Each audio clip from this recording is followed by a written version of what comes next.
আসসালামু আলাইকুম প্রিয় দেশবাসী, আপনারা দেখছেন বাংলার খবর। লুৎফরজামান বাবর একটি নাম, একটি আতঙ্ক। বিএনপিকে ধ্বংস করার একটি হাতিয়ার হিসেবে পরিচিত এই ব্যক্তি ছিলেন বিএনপি আমলের সাবেক স্বরাষ্ট্র প্রতিমন্ত্রী। এয়ারপোর্টের অস্ত্র ও চোরাচালান ব্যবসায় জড়িত থাকার অভিযোগ থাকার কারণে বিএনপি থেকে নমিনেশন চাওয়ার পরে ব্যর্থ হলে অন্যের মনোনয়ন কিনে মদন, মোহনগঞ্জ, খালিয়াজুরি, নেত্রকোনা ৪ আসনের এমপি নির্বাচিত হন। পরে ক্ষমতা ও অর্থের দাপটে তিনি স্বরাষ্ট্র প্রতিমন্ত্রীর পদে আসীন হন। তার মূল লক্ষ্য ছিল অর্থ ও ব্যবসা বিস্তার করা। এই সুযোগে তিনি গঠন করেন র্যাব। অভিযোগ রয়েছে, এই র্যাবের মাধ্যমে তিনি নারায়ণগঞ্জ জেলা যুবদলের সভাপতি ডেবি বেগম খালেদা জিয়ার তৃতীয় সন্তান হিসেবে পরিচিত এবং সাভারের বহু শিল্পপতি ও ব্যবসায়ীকে ক্রসফায়ারে হত্যা এবং হুমকি দিয়ে জমি ও ব্যবসা দখল করেন। এর মাধ্যমে তিনি হয়ে ওঠেন হাজার হাজার কোটি টাকার সম্পদের মালিক। বাবরকে ঘিরে আরেকটি গুরুতর অভিযোগ। বিএনপিকে ধ্বংসের জন্য আওয়ামী লীগের কিছু অভিজ্ঞ নেতা এবং বিএনপির সংস্কারপন্থী নেতাদের সঙ্গে নিয়ে তিনি গড়ে তোলেন নিজের ক্ষমতার বলয়। তার লক্ষ্য ছিল জিয়া পরিবার ও শেখ হাসিনাকে রাজনীতি থেকে সরিয়ে দেশের প্রধান নায়ক হওয়া।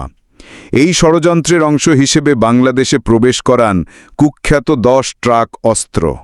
অভিযোগ, এই অস্ত্র ভারতের 7 সিস্টার্স অঞ্চলে অস্থিরতা সৃষ্টির জন্য আনা হয়েছিল। এর ফলে বাংলাদেশ আন্তর্জাতিক সমালোচনার মুখে পড়ে এবং বিএনপি টানা 17 বছর ক্ষমতার বাইরে থাকে। ভারতও বুঝে নেয় বিএনপি ক্ষমতায় এলে সীমান্তে অস্থিরতা বাড়বে। তবে বিএনপির শীর্ষ নেতারা এই ঘটনায় ছিলেন সম্পূর্ণ অজ্ঞ।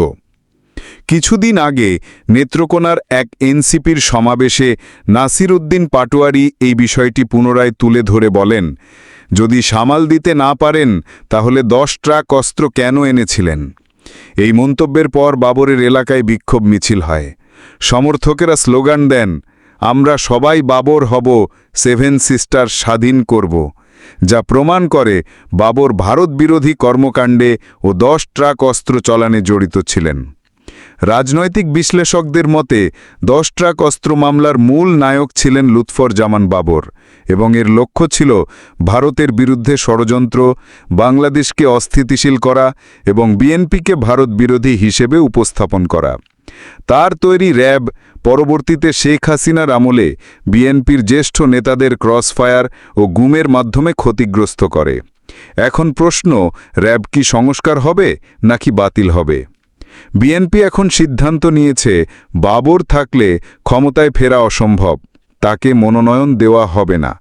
বিএনপির সভা সমাবেশে তাকে দাওয়াত বা না বলা হলেও তবুও তিনি নানা অনুষ্ঠানে অংশ নিয়ে অবস্থান ধরে রাখার অযথা চেষ্টা করছেন। এদিকে শোনা যাচ্ছে তিনি জামায়াতে ইসলামী বা এনসিপিতে যোগ দেওয়ার চিন্তা করছেন অথবা স্বতন্ত্র প্রার্থী হওয়ার পরিকল্পনাও রয়েছে।